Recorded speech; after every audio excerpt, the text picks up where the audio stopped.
Hello, everybody. Welcome to Expansion Pass here on Watchfish Network. I'm your host and lights and excited Eddie V. Joining me is Bossman himself, Mr. Corey Derrick. It's me. Hi, Ed. Hi, boss. Hi, Corey. Guess what? What? The day that we're recording this, Switch has been available for 5 years. This is 5th anniversary. That's too long. Shelve it. Next. And also, you know, it was Breath of the Wild. It was the kind of the swan song of the Wii U, but the birth of the Nintendo Switch, in a sense. And over those 5 years, we have had some amazing games. Some people say it had this up and down, but definitely this year, we are getting some strong titles coming. So we're going to discuss the future of the Nintendo Switch for 2022 and probably beyond, I should say. Sounds sure. Yep. You know. But before we get into that, I kind of want to ask you, what made you want a Nintendo Switch? What do you mean? What do you mean what made me want a Nintendo Switch? I'm going to slap you. I know, but I'm serious. I'm like, what made you want a Nintendo Switch? Because it was the next Nintendo console. What do you mean? I mean, I know these are terrible questions. I have my launch Switch right here, okay, and I'm going to slap you over the face with it, okay? I do have a nice, pretty OLED, right? I also have a light, but, I mean, come on. This thing, right here. Right here, this guy. It's, I mean, I think the reason why we were excited, because obviously when we started PAL Block, it was, the Wii U was like the console, right? And we were kind of like the only people that wanted to talk about Nintendo at the time. This is why I got stuck with Ed for Nintendo PAL Block for 7 years, because nobody else wanted to talk to me. I'm just kidding, Ed. But I think the Wii, we've talked about this before, that the Switch is is what they wanted the Wii U to be, but the Wii U was backwards, right? And they tried to stream to the console or to the controller, stream the image to the controller to have that handheld experience. But it turns out you just put the console in the controller and then you put it in a dock to stream it to your TV, right? I mean, that's the way to go. Yeah. So I think that this being the fully realized version of the Wii U, I mean, granted, we don't have a second screen or anything, it's fine, right? I mean, certain games may never make it over because of that, but I mean, whatever, it's fine. There's a lot of games that aren't a lot of places, right? So I think the Switch is just the perfect amalgamation of what we wanted from the Wii U, and we got it in most of the great games. Now, there's still plenty of games not on the Switch yet, right? And I have them all sitting right here. We have Star Fox Zero, right? Which may or may never come because of whatever. Anyways, we have The Wind Waker. My screen is glaring, so I'm trying to hold it down. We have Twilight Princess, and we have Xenoblade Chronicles X, which is a fantastic Xenoblade game. And if you've never played it, well, sorry, you missed out. Yeah.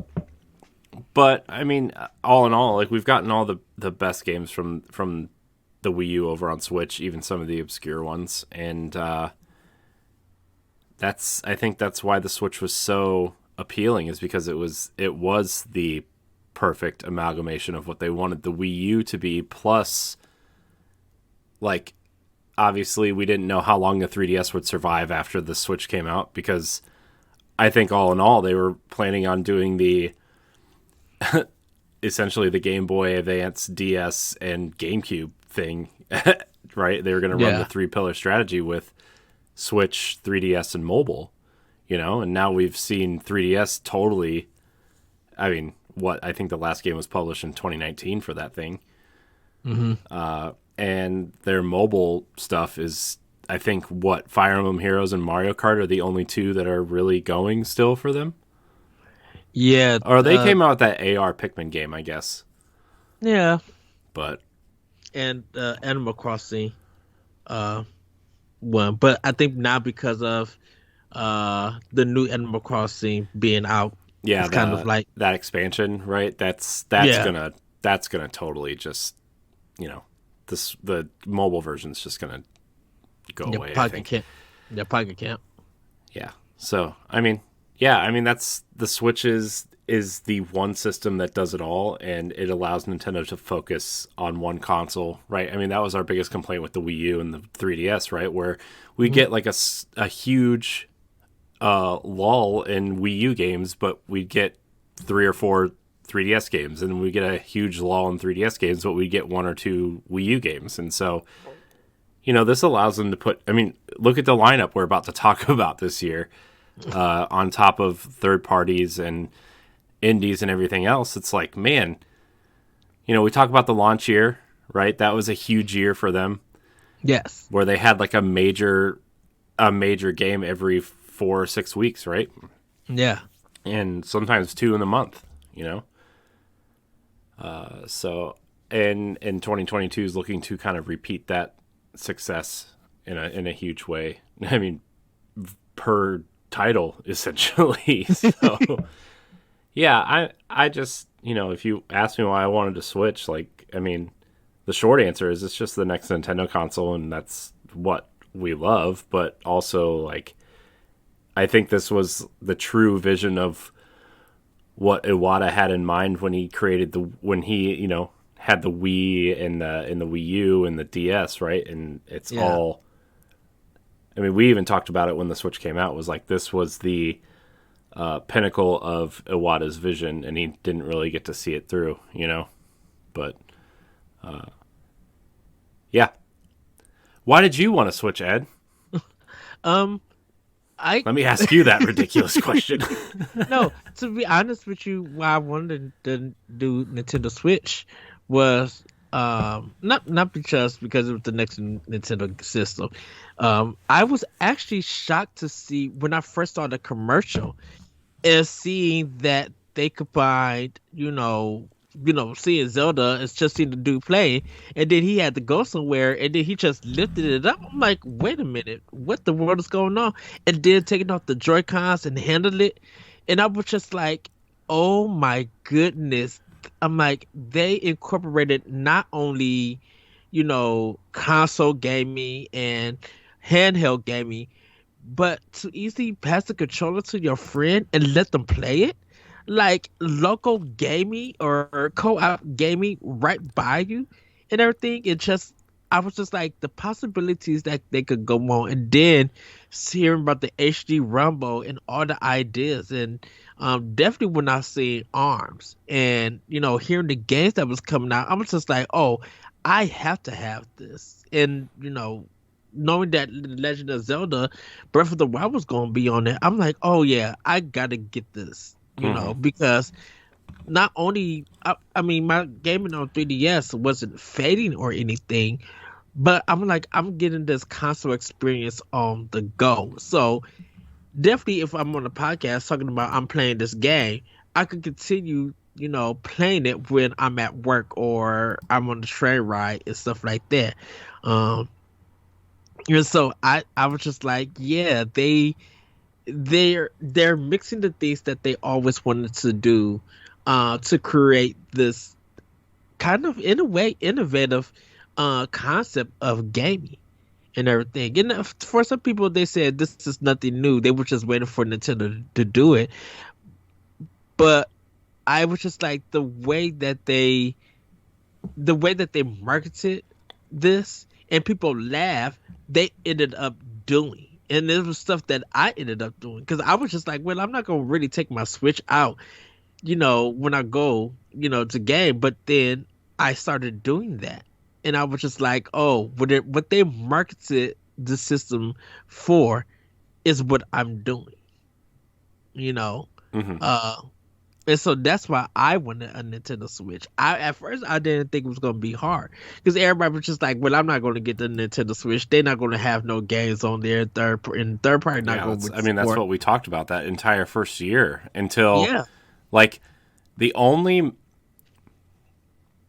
the only major third party game that we knew was coming to Switch was Skyrim because it was in the launch trailer, right? yeah, And like at that point, like Bethesda had already sold a bajillion copies of Skyrim that like, oh, well, we can put it on this kind of powerful handheld device and people will eat it up, right? Because I mean, it's a 360 game, so I mean, the Switch isn't much more powerful than a 360 or a PlayStation 3, but like those consoles can run Skyrim, so why can't Switch run Skyrim? And so, like we talked about that whole first year. Remember when they were playing up Street Fighter 2 as their major May game, right? yeah, And for Switch, and like I mean, I know Nintendo had the Fire Emblem game that year for 3DS. Shadows of Valencia was that year, but yeah, and that was Nintendo's May game, right? But like they were playing up Street Fighter 2 for May as their May game.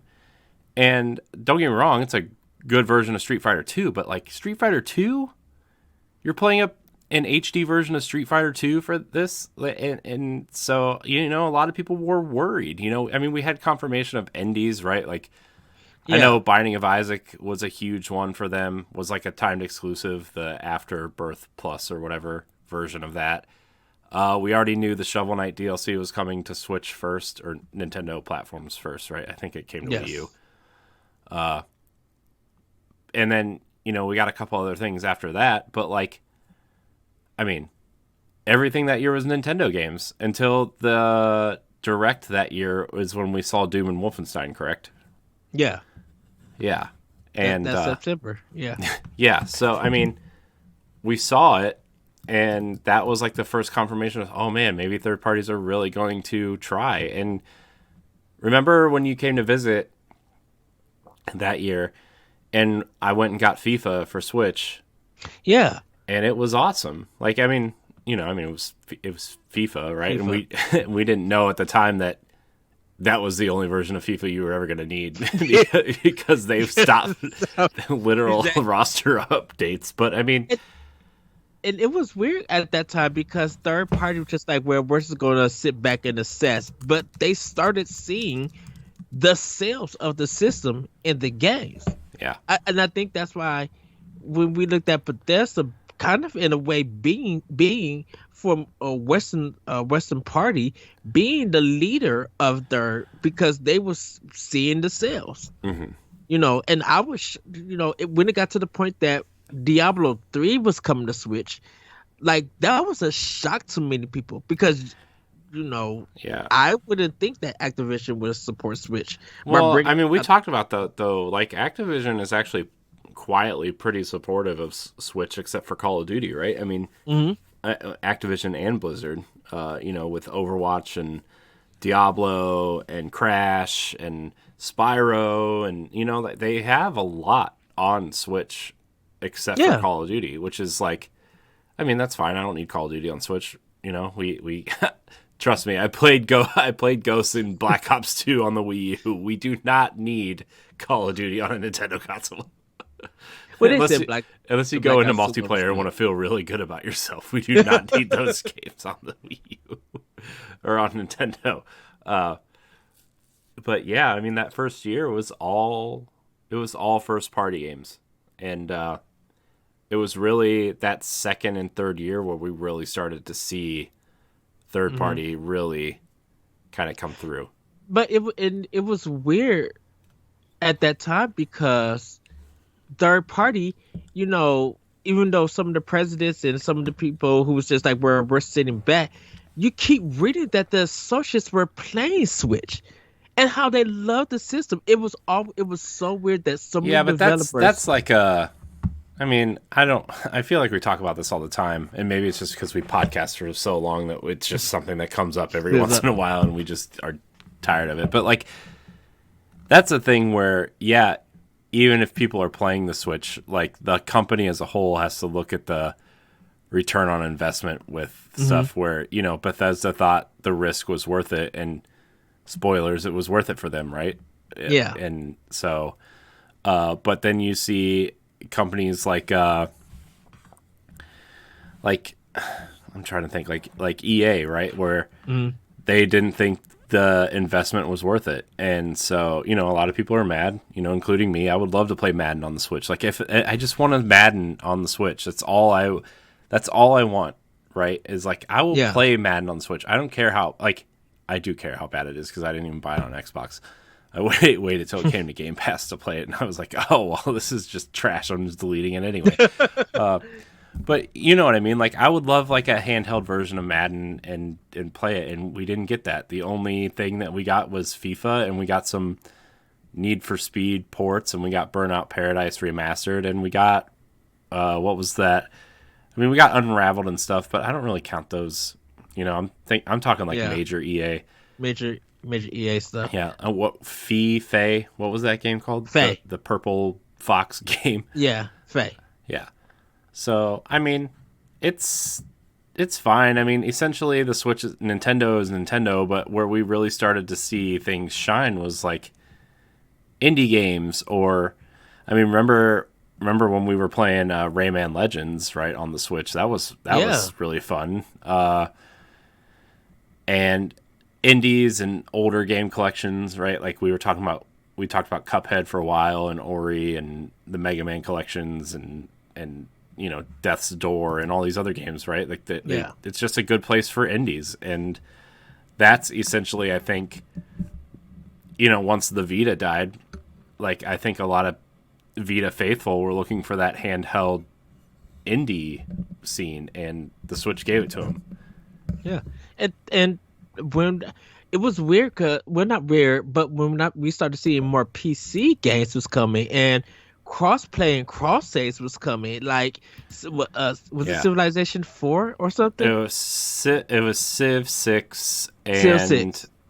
The Witcher got it, and I think, don't quote me on this, I think XCOM got it at some point. But I mean, we started seeing a lot of PC saves being able to transfer, right? And that was super ideal especially for a game like The Witcher, right? And I mean, like I said, I played The Witcher on Switch, and it was fun.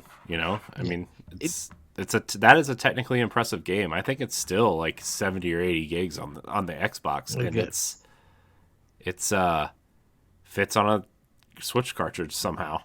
The whole game is on the cartridge. Like, the only thing that you download is like the patch, right? Like the patches and stuff. It's not like a Wolfenstein situation where they're like, oh, well, you need to kind of download the rest of the game. Yeah. And then like even 2K bringing like the Borderlands games, even though Borderlands 3 didn't come. And yeah, but those other ones run. I mean, they're fine, right? I mean, I played a little bit of Borderlands 1 on the Switch. It was fine. I'm just, like, it being on the Switch is not indicative of how I feel about Borderlands. I just don't care for Borderlands, which is weird because I'm a big Destiny fan, and it's kind of similar. But yeah, and like BioShock, and I think it was just like people actually getting those ports and going to support it, But then it's just like seeing games like Astral Chain, Wonderful 101, even though I'm saying Platinum, Bandai Namco coming in and helping making games with Smash, and well, I think where we kind of landed on that was where third parties took a chance on Switch is when they made unique games for Switch, right? We talk about Shin Megami Tensei 5, Monster Hunter. What did you just say? You just said something. You just said one that made me remind me of that, and I don't remember what it is now. From Bandai Namco, or I don't remember.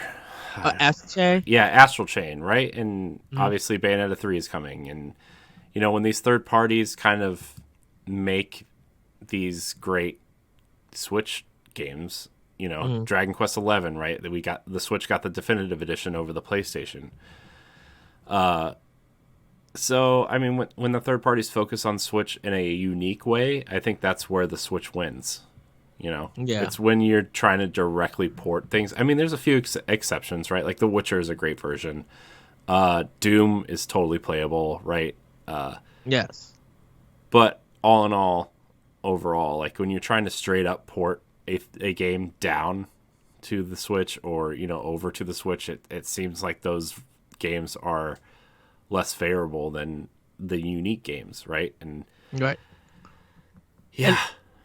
And I think that's like because even like No Limited Run and Nicholas and all of these other companies that like are smaller, bringing some games and doing physical versions of indie games and stuff, seeing how that was selling on Switch, and it's just kind of amazing to see how throughout the 5 years that system evolved from what people thought it wasn't going to be to it now being at the number of 100 plus some million sales of a system, and all of these terrific games across the board selling in a way keeping companies open. Like we was talking about me and you was talking about how Square, like I mentioned how Square Enix is just kind of dominating on Switch because of so many of their games coming out, and um Switch being kind of the main focus of a lot of now the Nintendo Directs. But you see a game come out on the Nintendo Direct, and it's a possibility that's a guaranteed sale on Nintendo Switch. Yeah. I mean, You know, we talked about what Blossom Tales, right? Like that yeah, was a game where they put the game on Steam. It did okay, but they said like if it wasn't for the amount of copies that they sold on the Switch, like they were gonna have to close the studio down. And yeah, it's stories like that you hear, right? And now Microsoft is obviously trying to do not something similar, but you know, a lot of these indie studios are taking these Game Pass deals so that they can secure funding for their next game, yeah, you know, and to put their game on Game Pass. And that's really smart on both sides, right? Where Microsoft comes in and kind of, you know, quote unquote, saves an indie studio, and then this indie studio gets to keep doing what they love, you know, is making great games. yeah. And I think sometimes when if some players like, oh, they may enjoy it or not finish it on Game Pass, they get their feel of it, but they may be like, oh, this game is coming to Switch and it's getting to physical. I'm like double dipping has become big because of Switch. I mean, how many games have we double dipped on? You know, I mean, we used to talk about that all the time. Shoot, we double dipped on Doom. Yeah. I was looking at the eShop. I'm like, shoot, I'm like, man, I should get Doom Eternal. Yeah, Digitally. I mean the whole package is only like $30, like with the DLC. So I ended up just getting that one. But I mean, like even like the Outer Worlds is on sale. Like, Yeah, that's an interesting one. I think I'm gonna get that and kind of look at it because I want to see how that game runs on Switch. I've heard mixed things. it's on sale, right? Yeah, I think. it's on sale. So the base version is like 21 something, 22 something. And the overall package that like with all the DLC and stuff is 40. Which is not a bad deal. Sorry, I had to mute myself because I sneezed real loud.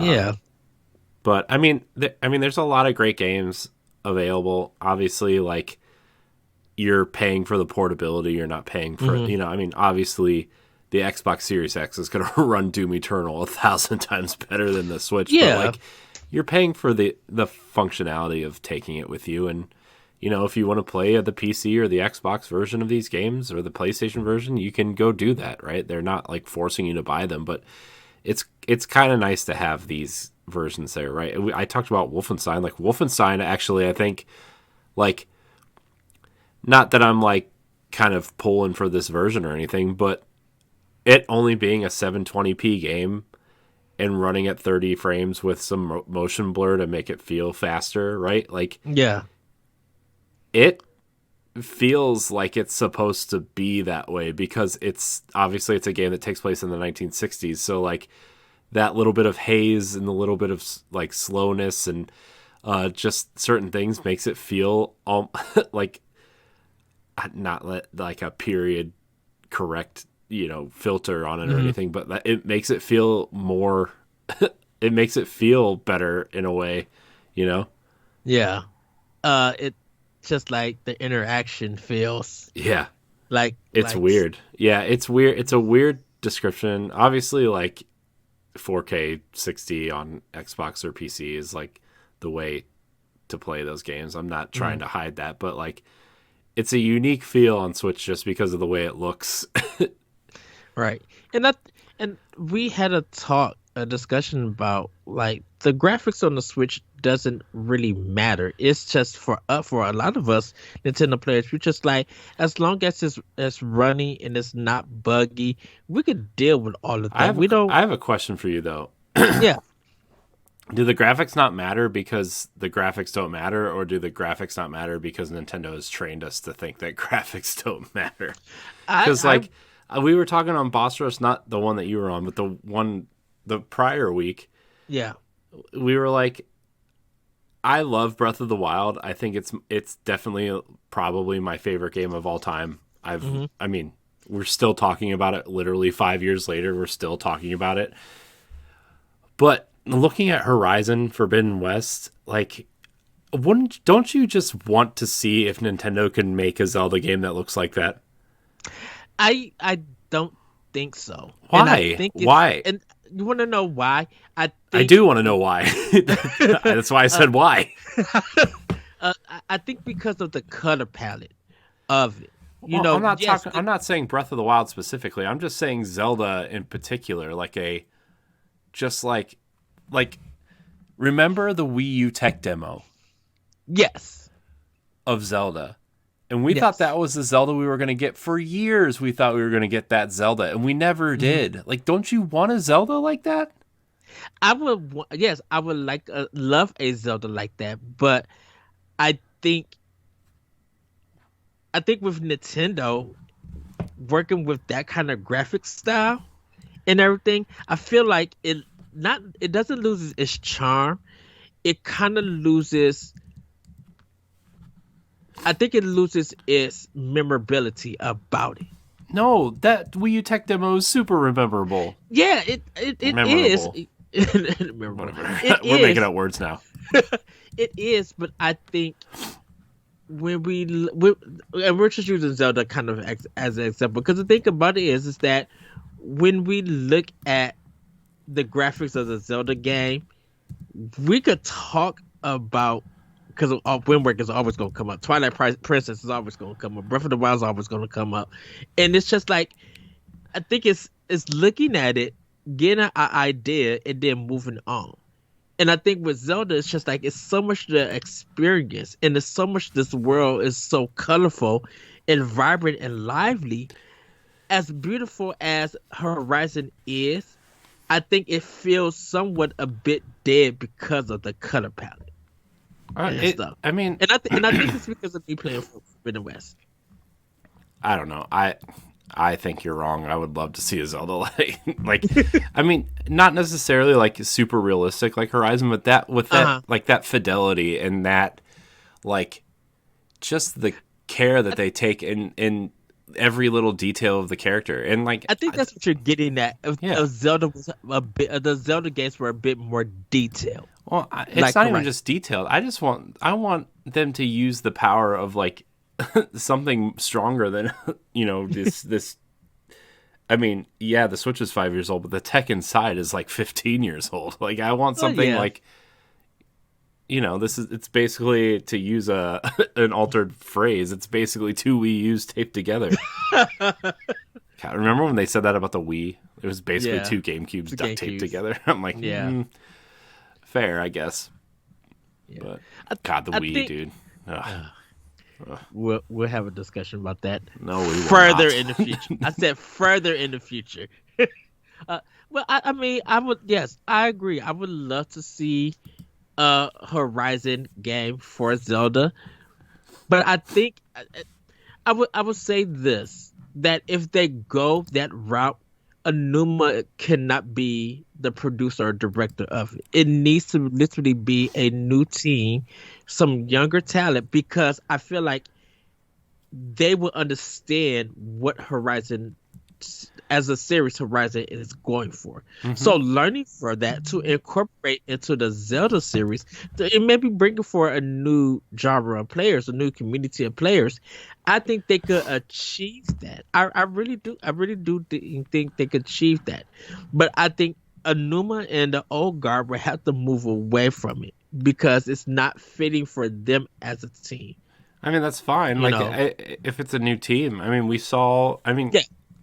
we see what the young, like the quote unquote younger Nintendo teams are doing, right? Splatoon is like a really awesome Yeah. idea. Pikmin, I mean, I know that was Miyamoto's kind of creation, but like he still at the time had a younger team work on it, and that was really Yes. interesting. Or, you know, Box Boy, or, you know, some of these other. I mean, look at some of the games that Nintendo has published over the last couple years, right? Good Uh-huh.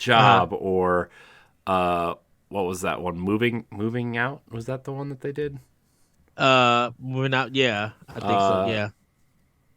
yeah. So I mean, Even Nintendo even that. has interesting ideas, and What was that cross game with the Legend of Zelda? That music one that they were oh, hopping. Cadence of Hyrule. Cadence of Hyrule. Yeah, that's a younger team because of them, making their indie game. But Nintendo went to them to go to incorporate that, and look what they executed. Yes.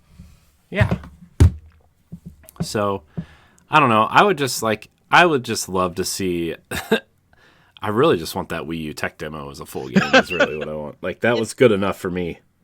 and I think it still is in the realm of possibilities of I happening. mean, I do too, but it's going to be a long time because I think Breath of the Wild is so popular, Hmm. and obviously, like remember when right before Reggie retired, he was talking about how Nintendo wanted to after like it was him and Anuma and I think Bill Trennan, like maybe a little bit after Breath of the Wild came out, and they were kind of talking, and Anuma said that they wanted. Now, granted, it's 5 years later, and we still don't have a Zelda game, but he said that he wanted to make more than one or two games on the same engine so they could get them out quicker because he knows that Zelda fans don't want to wait 5 or 6 years per Yeah. entry, right? And Yes. I that's another reason why I think we're going to get a Breath of the Wild quote unquote trilogy is because they want to keep using this engine, Hmm. which is fine. Like I love Breath of the Wild. I hope they do an entire trilogy, but after that, like I want to see them kind of revisit the more. I want to see them revisit the darker, almost Twilight Princess esque style, but in the vein of that Wii U tech demo is what I really want. So this comes into play. Or It's they could do like in between games. Like I mean, the game after Breath of the Wild 2 doesn't have to be Breath of the Wild 3. It could be something different and then they revisit Breath of the Wild 3, right? I mean, they mhm. could technically do that. Well, that's what I was about to ask. I'm like, does Monolith Soft now play a big part in the Zelda games? I mean, I don't know. I think their role is pretty limited to building the world in general. Uh-huh. I mean they are experts in kind of large open spaces and creating a believable, livable world, right? And so Yes. I think that's where Breath of the Wild 2 is actually going to shine. Is that world's going to feel more lived in, right? Mhm. Where like the world was awesome and discovering things in the world was cool, but it was pretty. If you weren't in like one of the main towns, it was pretty empty, you know.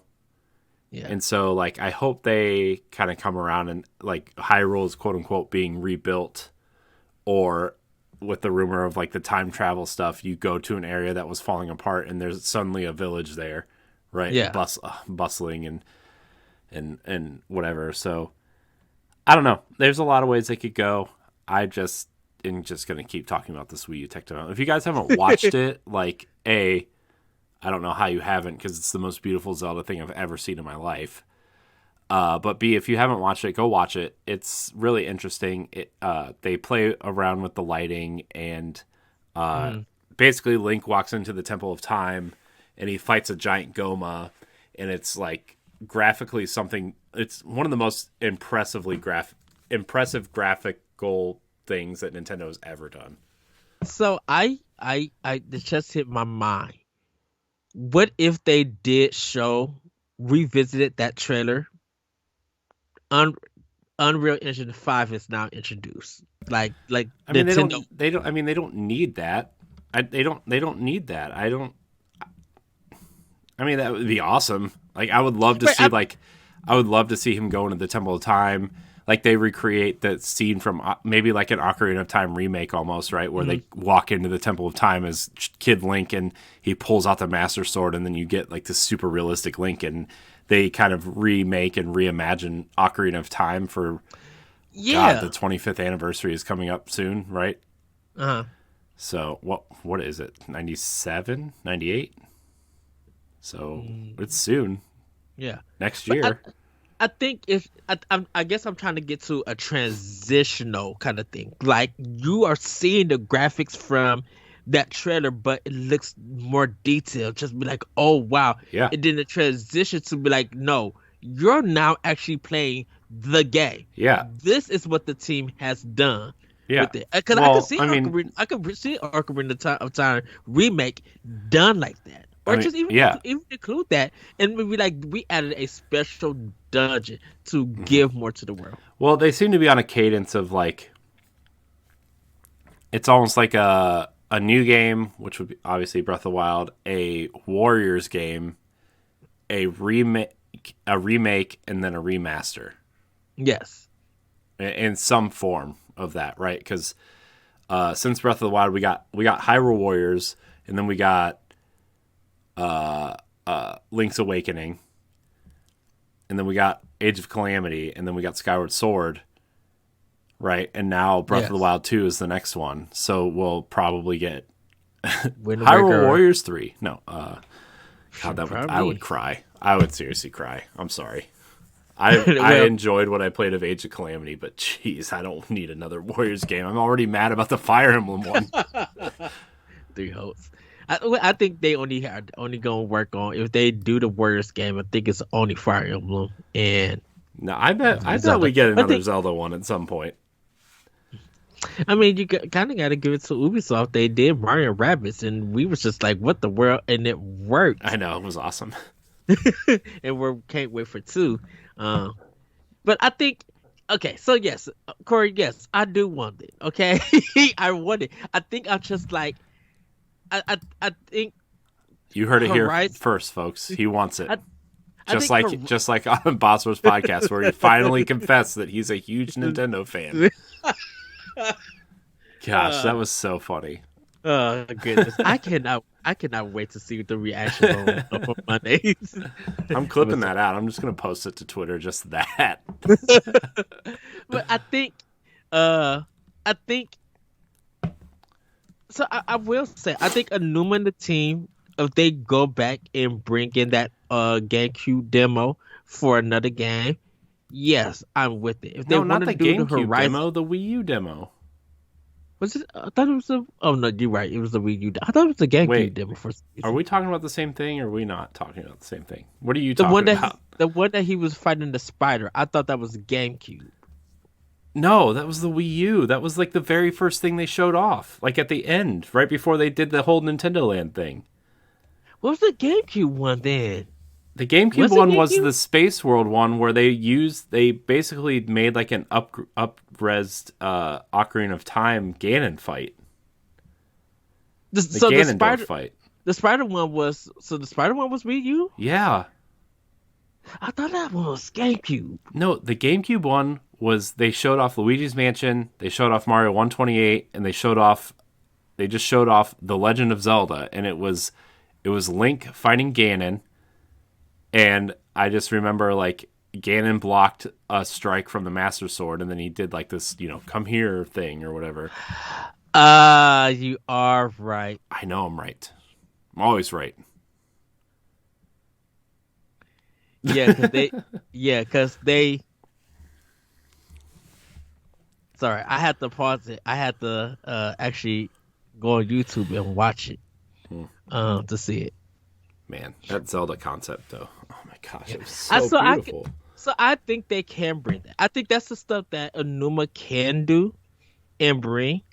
I think if they're gonna do the Horizon thing, I think they're going to use Unreal Engine 5 to bring that style, bring that look, and the new team would do it. Because I think a new team will understand it. Because like after Numa for the Zelda series, who does it go to?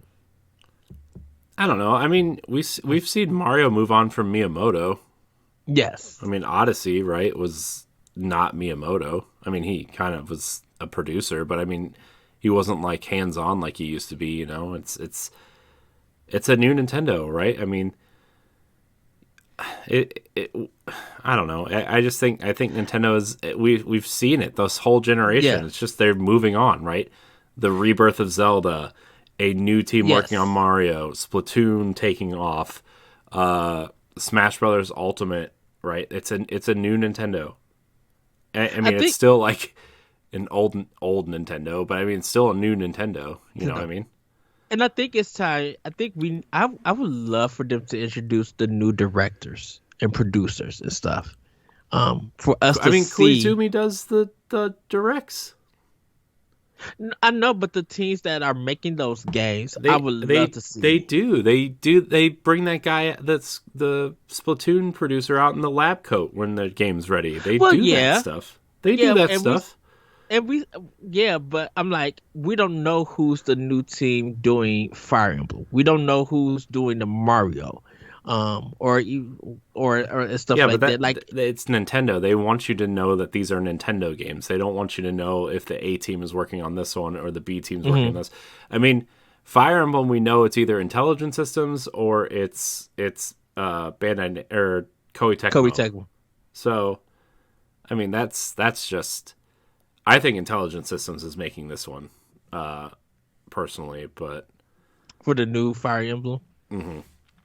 Okay, I hope it's that pirate one. I really I, want that pirate Fire Emblem. I would love the designs would be off the chain. Dude, I it would would be love seeing like, it. I mean, it would be like, I think the designs would be like the Shantae games mixed Uh huh. with whatever current Fire Emblem is pretty much what I imagine. You know, Yeah. they're trying to get that fan service in there.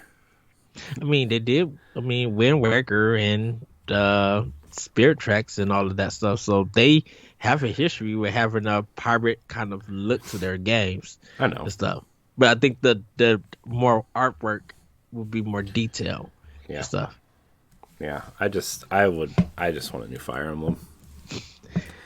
I, I want a lot of things.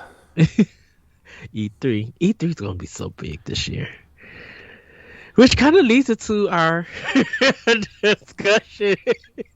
Uh, because like the future of Nintendo for 2022 is definitely strong. Definitely just like good googly moogly.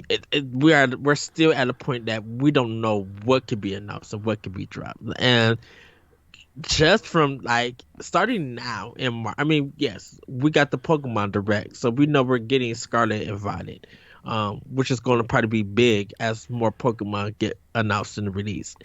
Um, I don't know. I think Donald Duck sealed the deal. with Quaxley. Yeah.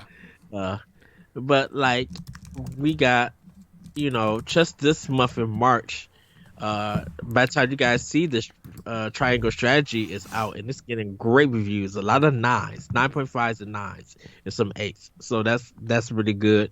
Um, the Kirby and the Forgotten Land demo is out. And people seem to be enjoying that. I think more people probably gonna play it this weekend, or there's gonna be more talk about it. I know definitely we'll talk about it on Power Block, to um give our thoughts about it and everything. Hmm. Uh, because I played it this morning and it's really good. And I really, when I mean that, say that, yeah, this could be a game of the year contender.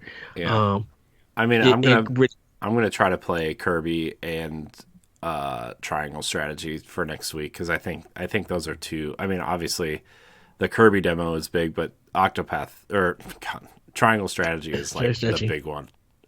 And yeah. I know Dan's gonna have a lot to say on that too. So yeah, I will say, Corey, when you go in with Kirby, the control is really tight. It's really good. I'm like, oh yeah, they were messing around with this game in 3D. Like they got it right with this controller and stuff.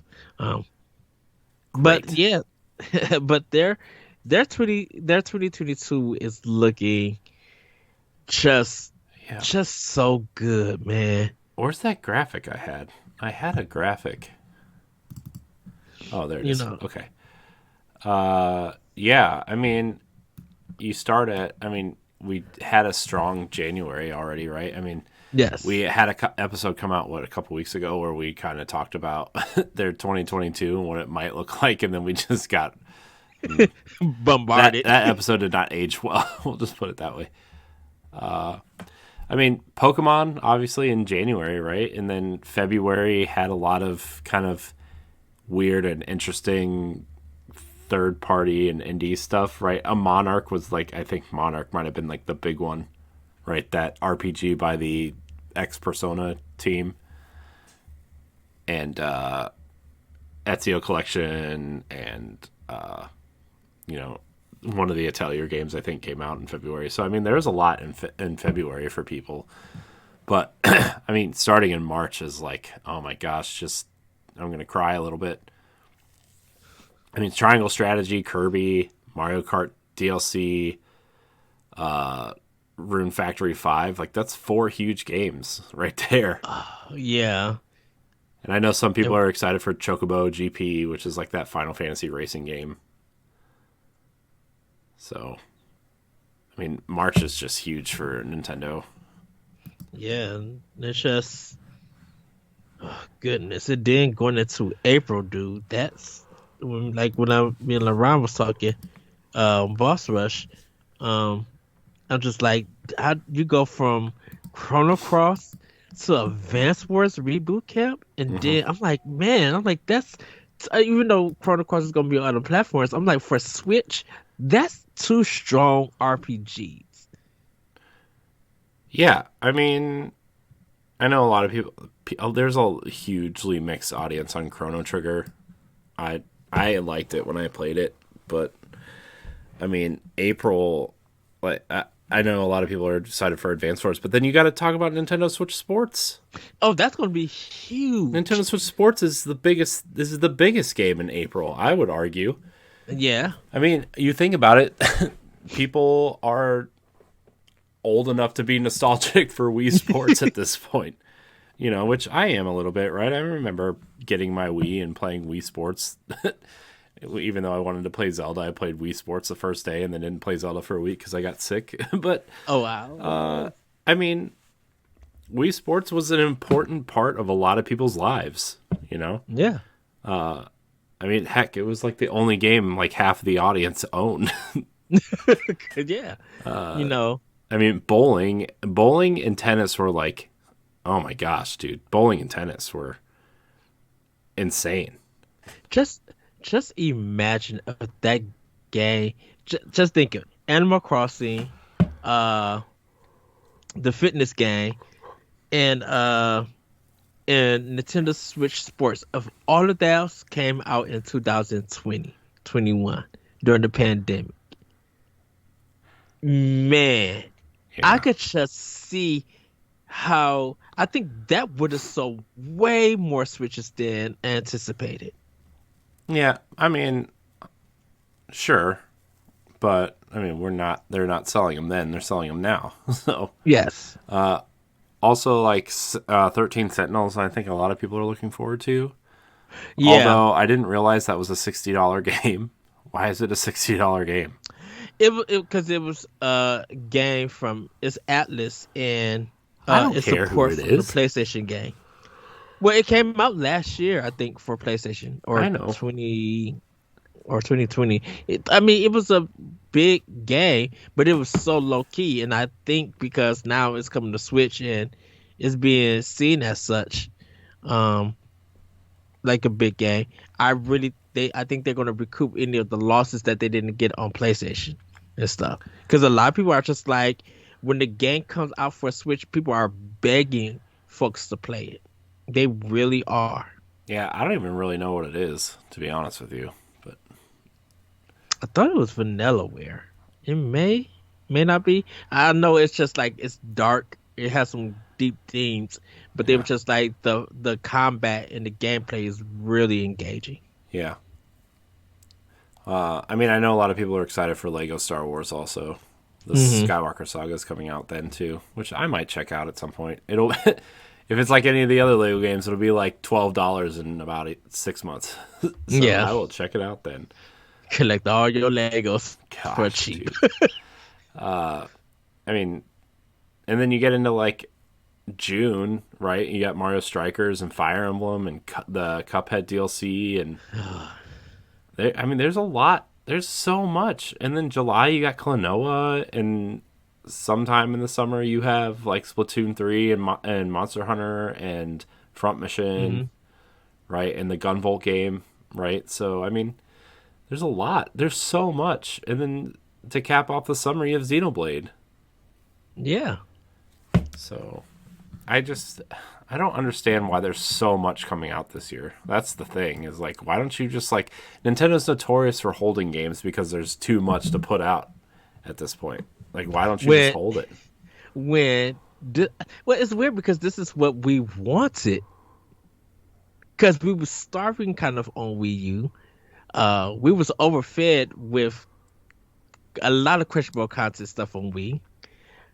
But like Switch, I feel like it has it right. It's just like we have the games. We know that we need to release them. We know that you guys are waiting to play a lot of the stuff.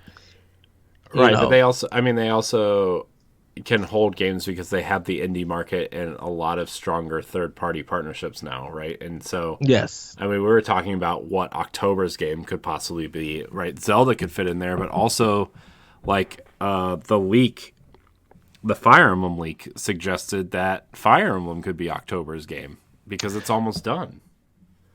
Because it was being worked on in tandem with the Three other Fire Houses. Emblem game and Paper Mario. Because Intelligent Systems did Paper Mario. So Okay. this game has been in development for a long time, which is why So, Koei Tecmo did did Fire Emblem Three Three Houses, Houses. Because the Tether system was doing the other but one was while doing paper. their one team was doing Fire Emblem and their other team was doing Paper Mario because I think they have two teams. So I I wondered, do Nintendo like the companies that they're with, um, are they all like two or three teams now? I mean, Like they increased in teams. I don't. I think it just depends on what team you're looking at, right? I mean, Hmm. I mean, Monolith is four teams. We know that. So Yeah. I mean, I really don't know, but I mean, you could technically put Fire Emblem or Zelda in that October spot. I think here's the thing: if Zelda comes out this year, it's going in October. If they decide to push Zelda, that's where that Fire Emblem game's going. In October, Yeah, and then they'll hold Fire Emblem until like February, which was what the leak said anyway. So which would be good because was it Awake? No, was it Face or Awakening? what? The one that the Fire Emblem that dropped in February around the time that Monster Hunter 4 dropped. I don't I don't remember. I think I know. Hold on. I mean, Shadows of Valencia dropped in May, so let me see. Mm. Fire Emblem Fates. Whoops. Fates release date. It had to have been Awakening because Fates released in June. Okay. I'm gonna look it up just in case, though. Because I know. Nope. Awakening dropped in April. Was it Monster Hunter then by itself? Monster Hunter. What? Which one? Monster Hunter 4. Because I know there was like two Monster Hunter big. 4 released in September. Was it Generations? Are you talking about Generations? Maybe. Well, something Nope, dropped because in that released in February. November. Dang, then what dropped in February that was so big? What? Which year? I think it was because it was for 3DS. It was a big year for it was a big release day for 3DS. Hold on. I don't. I don't. I don't know. I don't know. Maybe it was February because whatever Monster Hunter 4 dropped, because and the system dropped that day. Like the The game, new Nintendo 3DS dropped in February with Majora's Mask. It looks like that might have been it then. because they showed off the Majora's Mask 3DS and the Monster Hunter one. That's probably it. Monster Hunter 4 Ultimate launched in February. Ah, 4 okay. launched in whatever I said, September, I think. But Yeah. okay, caught up now. Okay. That's So a did nice it looking console. That Monster Hunter one. the 3DS one? Yeah. Yeah. Because it was really hard. We went to Fry's Electronics, way out to go see if we could get one, and it was sold out. Makes sense. Yeah, I mean those 3DS special editions were sold out like 5 seconds after they were released. So, because I wanted that Fire Emblem Fates one real bad. It was that silver and it was like that silver and charcoal one, Yeah. and that was like one of the only ways, that or the collector's edition were the only ways you could get Revelations on cart. Yeah. But Because buy the download in order to get it. yeah. So that's why I plugged in my 3DS and updated it, because I have the DLC and I wanted to make sure it was on there. Nice. But anyways, Yeah. but I mean, even into the fall, like you're looking into the fall, you have like listed in for it just says 2022, but I mean, you have Bayonetta 3, you have Pokemon, you have Sonic Frontiers, you have Mario Rabbids 2, you have Zelda 2, you have Ninja Turtles, which I know a lot of people are excited for, including myself. Metal Slug Tactics, which I know a lot of people are excited for. Marvel's Midnight Suns. I think a lot of people kind of forgot that game existed, but I mean, I think that's going to be pretty big for them. I need to see the trailer of that. Although they need to, I'm not buying it unless they remove the card system, which they aren't. So, Oh, yeah. yeah. I wanted it to be just like Marvel XCOM, and it's not. I'm so mad, dude. Well, you know what? It's good that you brought up Marvel. I wonder will Nintendo and Marvel make another game? Like, would they do that Ultimate 4? I mean, I could see that. I mean, I don't see why they couldn't do that. You know, I mean, Sony's got Spider-Man still, and Microsoft has Indiana Jones. I mean, not technically Marvel, but it's Disney, right? So I don't see why not. And Nintendo, where's Pikmin 4 at? Like, Yeah, come on. Where's Pikmin 4? Come on. Where's Metroid Prime 4? Yeah. I mean, the other possibility this October could be that Metroid Prime remake they're talking about. God, dude, I don't want a remake. I just want to give me the trilogy up-resed with like good controls. That's all I want. Yes. I don't want to pay $60 for a remake of the first game. I want all three. Give me all three. Yes. I'm with you. I would take a trilogy HD. I mean, look, don't get me wrong. I'll buy a remake of the first one, but What are you like? You're gonna release the first one, and then you're gonna release 4. What about the other 2? Right. I don't know. That just is like you've already set a cadence of releasing this game as a trilogy twice already. So Right. like, why would you stop now? I don't know. It kind of bothers me a little bit. Like I understand like a remake of the first one would be really cool, but like then you got to remake the other 2. Mm-hmm. Which, I Yes. mean, judging by the timeline of the fourth game, you could probably remake the other 2 and still get them out on time. Yeah. Uh, Which I mean, maybe that's going to happen, right? I mean, when did they announce they scrapped it and restarted? 2019, right? 2019. Yeah. Yeah. So I mean, it's only been 3 years. Nintendo likes to take their sweet time. I could see them maybe remaking the first one Mm-hmm. and then just selling a remastered version of the other 2. I mean, that seems to be pretty standard in some circles Well, like, where Microsoft kind of did it with with Gears of Gears. War Yeah. Ultimate. Yeah, like they sold you Although the there's a rumor remastered that a version, Gears Ultimate Collection is coming this year. So which will enhance 2, 3, and I think Judgment. it's going to include a Series X and S enhanced version of the first game, and Ooh. then yeah, kind of like a similar treatment to what they did with that first game, and then it's going to be Mhm. like a Master Chief Collection style Gears collection of 1, 2, 3, and they didn't. I don't know if they said Judgment or not because it's it's like rumored to be called the Marcus Phoenix collection, but I think they would be dumb not to include Judgment in there because Judgment, like, I know it's pretty polarizing either way, but I enjoyed Mhm. Judgment. I think it's worth playing. So It's a very arcadey style game. it is, but I mean It's just, they marketed it that way. It was supposed to yeah, be.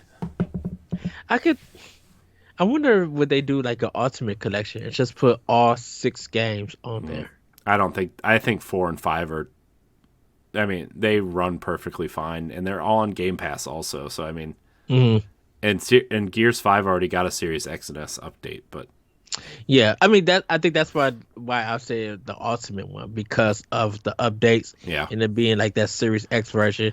I mean, I could And see them also, going into Gears 4 and just enhancing it, uh, but also it already got that Gears.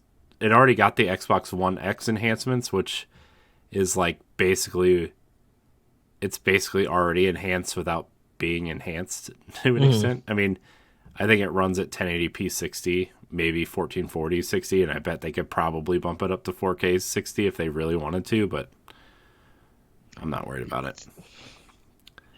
Yeah, yeah, Gears 4 was like going back to Gears 4 after playing Gears 5 is like kind of rough. yeah, yeah. I liked Gears 4 a lot. I did, but Gears 5, I just Gears 5, man. that direction they went with not only with the story and the art style. I feel like that's the I don't know, the gameplay feels the best in Gears 5. Yeah, it's definitely they've definitely perfected it. But now they run into this problem where they like it's similar to what Sony's run into with Horizon and probably God of War, right? Is like that first game, quote unquote, the first game was so good. Like, how do you improve that, which is that good? And I think a lot of people are. It's the same. It's the same thing that I had with the Division, where like I really liked the Division 1, and Hmm. I thought I wanted a second Division game, and it turns out the Division 2 is literally the Division 1 in a different city, and it's like, well, maybe I didn't need this, and so that's when I'm kind of worried about going into Horizon, Forbidden West, and God of War 5, whatever this is, Ragnarok. Uh, Ragnarok, yeah, yeah. So right. like I'm kind of worried going into those games because I'm like this is just going to be more of the same, Yeah. which is fine. Like I don't mind that to an extent, right? I mean we've been playing Nintendo games forever. I mean it's Mm, not like yeah. more of the same is not necessarily a bad thing. I mean I just have my thoughts on Xbox and or PlayStation and Xbox games at this point, and it's just like I just don't know if I can pull myself together for like another round of these. Yeah, well, I think it's Maybe not at this point, but I mean, look, I've been playing Destiny for 10 years, so I mean, who knows? I'm just talking out of my ass at this point. well, I mean, looking at Sony and Microsoft this year, along with Nintendo, it's I think we always say it's a great year for gamers, and I think once stuff start rolling out for all three platforms, like game wise, I know there's going to be a lot of familiar stuff, but I think it's how do we stay connected to that familiar stuff? Does it, what do they have to do to surprise us or everything? I mean, that's fair, and but then again, like I don't know if I need a surprise anymore either. Like I mean, what's the old saying? People didn't need a car; they needed a faster horse who ate less hay. Right when the car was invented, I think that was like the big saying at that point. And it's like, maybe that's what I need. Maybe I'm more optimistic about the changes that Horizon seems to have made than what God of War could possibly do to change at this point. But I don't know. We'll see. Well, that's a conversation for another day. I think another day, even though we just kind of had it, but I think I think. LaRon, take notes. Do this on Crossroads. But I think when we're looking to the future of Nintendo, with the games that they held that they showed off, I think that builds a good anticipation because maybe what we see that tease for is what we'll get, but then when we play more of the game, we learn that there's a lot to this that we didn't know. In a sense, yeah, and I think that's why we're looking for the next Fire Emblem. What are you guys going to enhance with this? Is it going to be the character? Is it going to be the story? Because that's the thing though. Is like Fire Emblem, the characters and the relationships change every game. It's not the same characters, Whereas like some of these other games, you're playing as the same character, right? And I mean, even a Zelda game, you're not playing as the same Link and the same Zelda, right? They're different versions of those characters and different stories and different outcomes and different villains, and so and I don't know. That's where I stand. It's not that I'm not excited for these other games. It's just harder for me to get excited. I think at this point where I said I would get a PlayStation 5 for Horizon, but now I don't know. I don't know if I will. I think I'm gonna wait until. First of all, I'm gonna wait till that box is smaller and can fit in my house. I'm gonna wait till the system feels more available. Well, that too, but I'm just gonna wait on a full on revamp at this point. It's so small, or it's so big that like I just don't have anywhere to put it. I think the Series X is big, and I had to stand it up behind my TV. I got it stood up right like the side of my TV. I'm like, this thing is it's a tower. Yeah. Well, I think with the future of Nintendo for 2022, I think it's gonna be the discoverability. What are we going to learn when we get these games, and learn what is when stuff gets announced, like what is going to be and everything. Because I think that's what's keeping the lineup so strong, is that we're discovering these new games and we're discovering that they're finally getting a release date, and was the wait worth it? And to a lot of people it was, and everything. Yeah.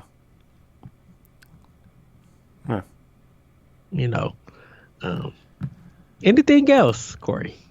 I don't know. Why are you trying to get out of here? Are we trying to wrap up?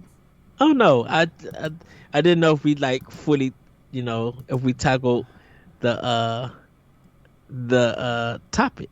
I mean, we kind of did. I mean, there's still some things that I think will be announced. Like, I wouldn't be surprised if there's another Mario game coming out at some point, or that rumored Donkey Kong game that the Odyssey team is supposedly working Okay, on. so let's talk about that.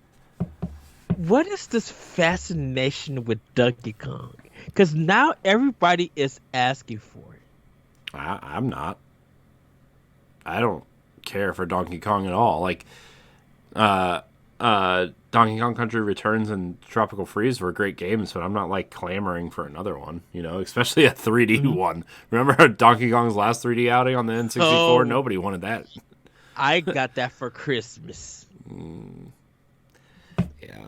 Especially when they made a superior game like the year before with Banjo-Kazooie. It's like, Yeah. come on, what are you doing? What are you trying to do here? I don't need to collect 40 billion yellow bananas with one character and 40 billion blue bananas with the other character that looks like, I don't know. I don't know. Like man, I don't know. It's these Kong families that are just like, I don't know. It's just ridiculous. I think it's the fascination that has just happened with it. I think it's because of people loving Tropical Freeze and waiting to get another 2D platform. Well, then, like, give us like an HD version of Returns or a third game, like they've been teasing forever. Remember when Nintendo Italy teased that Donkey Kong game with like it was like they had 3 bananas and a barrel, and they're like, "We'll see you soon" or whatever, and it was like nothing happened with it. Like, where's that game? I mean, I guess like maybe Rare was working on it, and then they shifted over to Metroid real fast because they, the original team got pulled off of it. But probably, I don't know. I mean, I think there's plenty of other developers that could take that project over, which to be fair is maybe why we're getting a 3D one with the Odyssey team instead of a third 2D one. And I kind of feel like the Kirby game is going to kind of. I feel like the Kirby game is going to be an indication of it. I don't. I mean, look, these games are developed separately, right? I mean, I think a lot of people like 3D platformers, and you can play one and not like the other. You know what I mean? So I don't know. I think the Donkey Kong one is clearly going to be the one that's for people who like challenging platformers, as opposed to Kirby, right? Although I did see that Kirby has a hard mode. I think I saw Grayson tweet that out. Yeah, it has like an easy mode and then a wild mode. It's like if you want a little bit more challenge, but that's what I did when I did the demo. And it's not that hard. I'm like, I think, like I said, because of how good the controls are, you'll be able to get through it and everything. And I kind of like the boss fight that they had. I'm like, it's a fair challenge. It's not too hard or anything. Yeah. And stuff. And the game really wants you to explore. So it kind of have like in-game achievements and stuff with it, which is going to be like, okay, I can see people exploring these worlds and taking their time with it to get through it. That's it. Yeah. So, well, Corey, I do want to ask, do you think Nintendo will return to any kind of first-person shooters? You think they're going to reach outside of Metroid? Or anything? Do you think I think they have the perfect formula with Metroid, to be honest with you, because they can do the 2D thing and the Prime thing. They can just continue to alternate, right? The way that it seems like they might be doing with Zelda is like a 3D and then a 2D or top down, whatever. I mean, there's no proof of that, but they could be doing that. Go ahead. Oh, I was gonna say I think they're surprised at how well Dread did, to be honest with you, and I don't know. I could see them kind of saying, "Hey, Mercury Steam, like, we're gonna send a producer to your office, but you could probably have the keys to the kingdom for Metroid at this point." Yeah, pretty much. Yeah, I think after 2 successful games, I think it's sold. Yeah, I think it's sold up. Which I'm actually shocked because that Castlevania game was not good that they did. But the Lord of Shadows 2. Whatever the 3DS one was. Oh, Mirrors of Fate. Yeah, which, I mean, I know some people thought it was okay, but it did not review well. And I wonder what Nintendo saw in that game to say, "Hey, you want to make some Metroid games for us?" Like that was not the first team I would have thought that would have made a Metroid game. I thought they would have gone to somebody like Drinkbox or one of their, even Tom Happ, have him lead a small team for a 2D Metroid. Like Mercury's team was the last team I would have thought Nintendo would have gone to after that. So I think they had a because Mercury Steam, I think they talked about how they even got the Samus Returns project. Yeah, I And mean, which is fine. Like I remember the interview, right? And they did it at Treehouse that year. Yeah. So I think it was because of when they did Samus Return, and and I feel like I think because of Mirrors of Fate, they had an idea but no direction. And I think when Yeah, Nintendo was just like, okay, we're gonna let you guys do Samus Return, but we're gonna oversee it. We're gonna give you ideas, and I think them that's collaborating. that's true. I mean, obviously Konami is not very hands-on with their properties at this point. If Uh, like I said, if you look at Lords of Shadows 2, yeah, they just let and I think they did I think they Mercury's thing was like on a budget time, like literally yeah, time budget. So there was stuff that they yeah, couldn't include in that game. yeah. I wonder. I mean, obviously Nintendo. We talked about this. Did we talk about this, or did we talk about it on Boss Rush? Where it seems like when these third-party teams come in to make a Nintendo game, it seems like Nintendo has a better grasp of what these teams are capable of, right? Like Hmm. we definitely talked about Platinum on a show at some point, Yes. and how obviously Nintendo has kind of guided them in certain ways, right? I mean, they haven't all been hits. Like Star Fox Zero was mediocre, but Bayonetta 2 under Nintendo's direction was awesome. Astral Chain is a bona fide hit for them. And so, I know Platinum wants to be purchased, right? That's another thing we could talk about on a different episode. Yeah. I know Platinum is kind of making a play at Microsoft right now, but I mean, their biggest hits right now are on Nintendo consoles. Like Yeah. Babylon's Fall by all everything I've heard, that game is just dead in the water. Like Have the reviews come out for that game? I mean, I don't know, but everything I've heard, like the Giant Bombcast shredded it, uh Nextlander shredded it.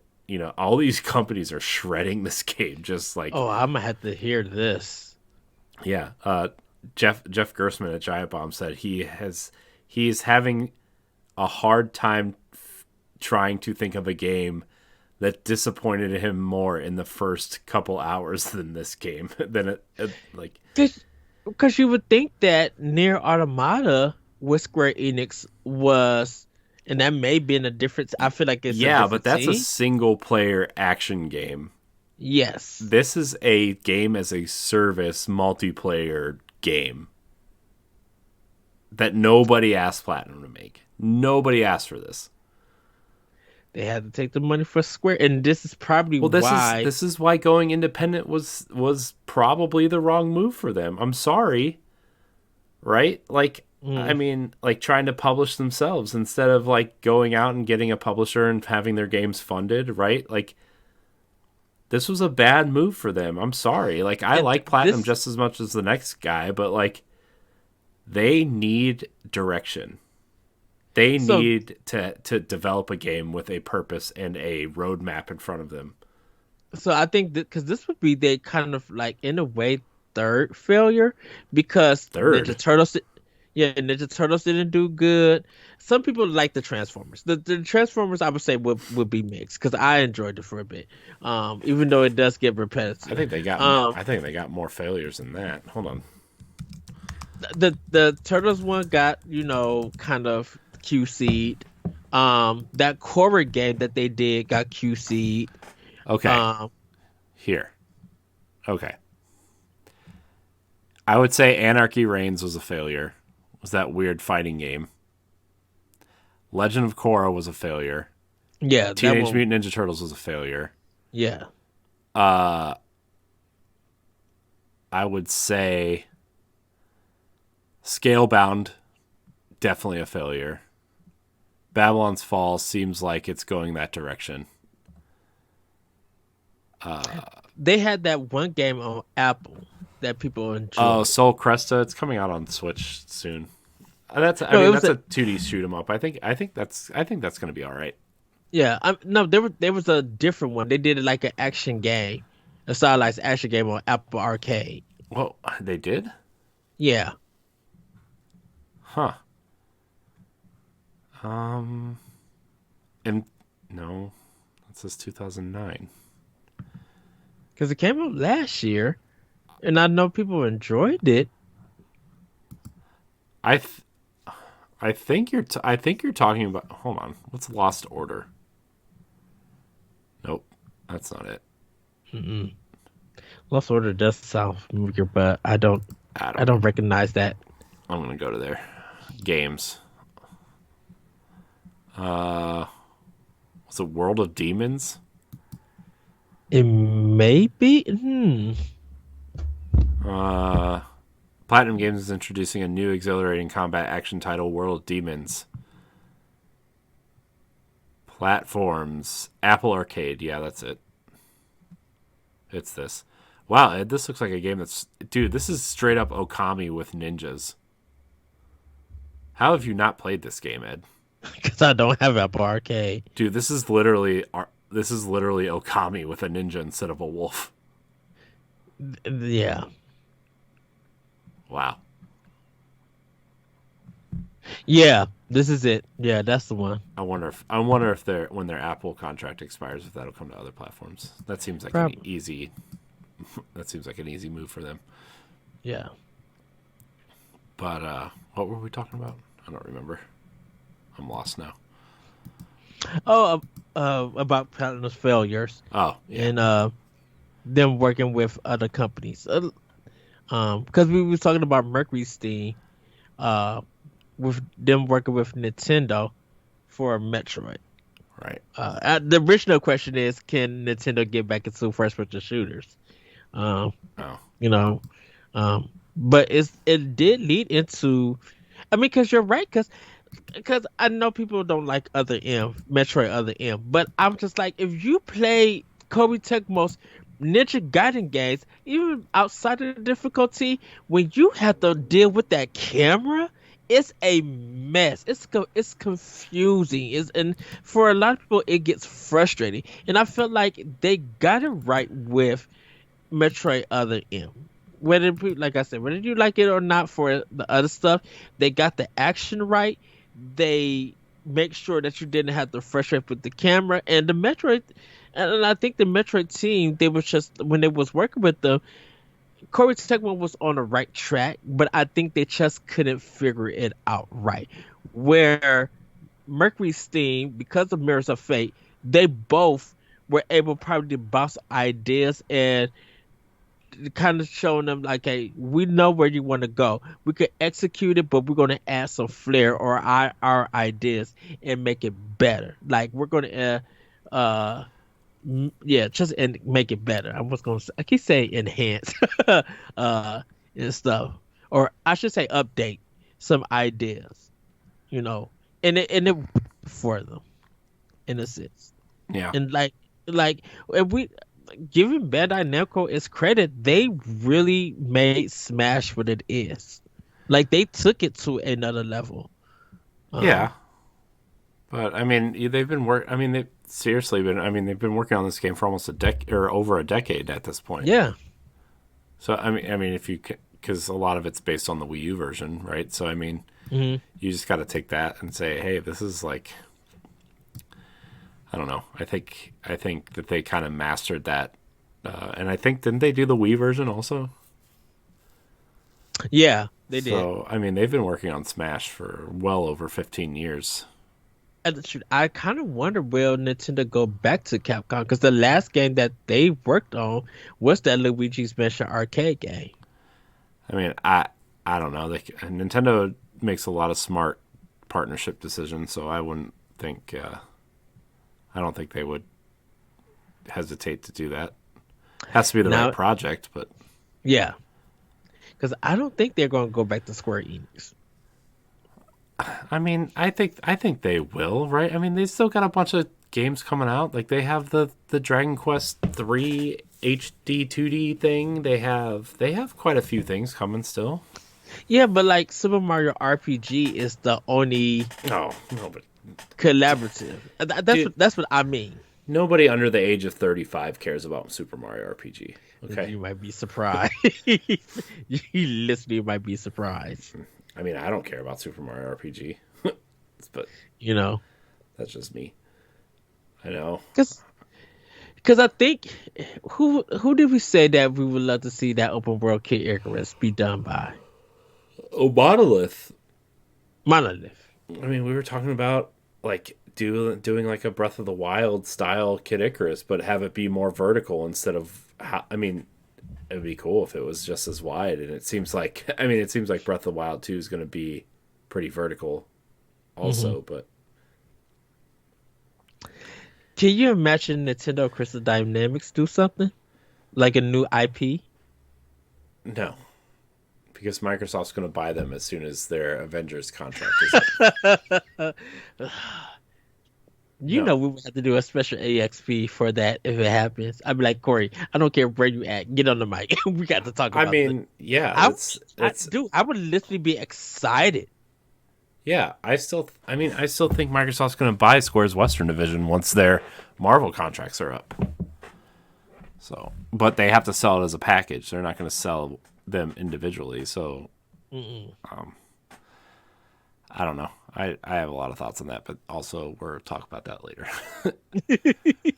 Let's see. Yeah. Let's see. Hold on. Babylon's Fall is trending. Let's see what people have to say. Babylon's Fall could be the latest flop for Square Enix, a company that needs more strong AAA hits. Less than 1,000 players at launch on Steam. Less than 4,000 Twitch viewers. No Xbox release may have been a mistake. Game Pass would be a great fit. Platinum Games is my personal pick for a developer to sell next. Too many failures and red flags going off with this one. Ooh. On release day, Babylon's Fall peaked at fewer than 650 concurrent players. The game looks like an early PlayStation 3 game.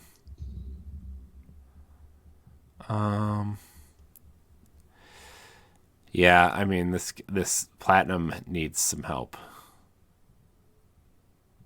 It seems. So Well, I guess the reviews. also it was a big mistake to release it the week of Elden Ring and Horizon. That was a terrible mistake. Especially with Elden Ring, man. Everybody seems to be loving that game. Yeah. Anyways, back to what we were talking about. I just I don't know. I think Nintendo's 2022 is strong. Yes.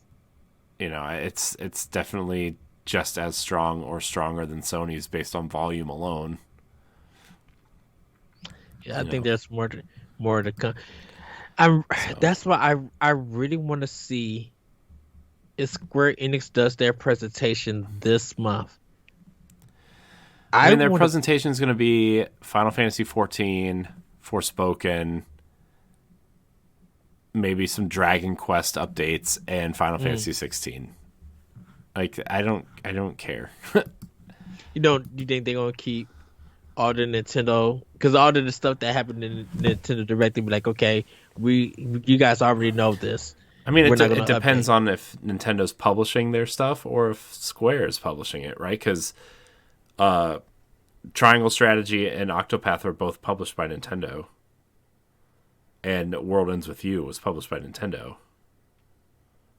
Oh, really? Yeah, I thought Square Enix was publishing them. they developed them, but they did not publish them.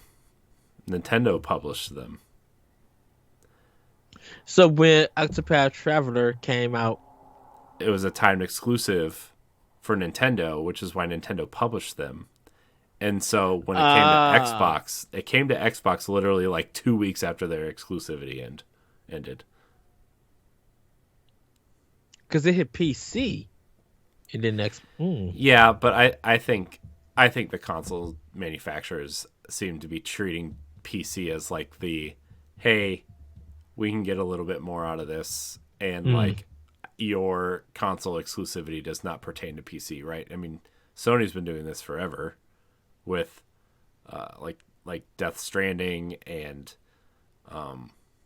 what were the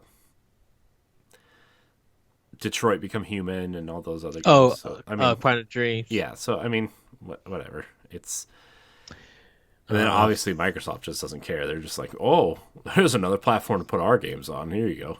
You hear about that Star Wars Eclipse? You probably know about it. Yeah, I don't really care. I was just like, oh, okay. I didn't know if it was like breaking news or anything.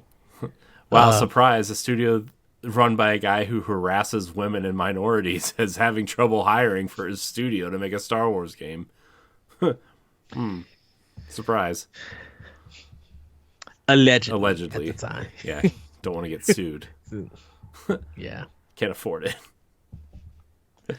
Well, because that's why in our chat I put, how the heck did they make this trailer then? I'm like, who the heck made it? I mean, you could hire somebody to make trailers. I mean, you could hire someone like Blur or, you know, I mean, even Disney has the resources at Industrial Light and Magic to make a Star Wars trailer. You know what I mean? True. They own it. They literally own the trailer making studio. Dang, it sounds like that whole studio just up and left.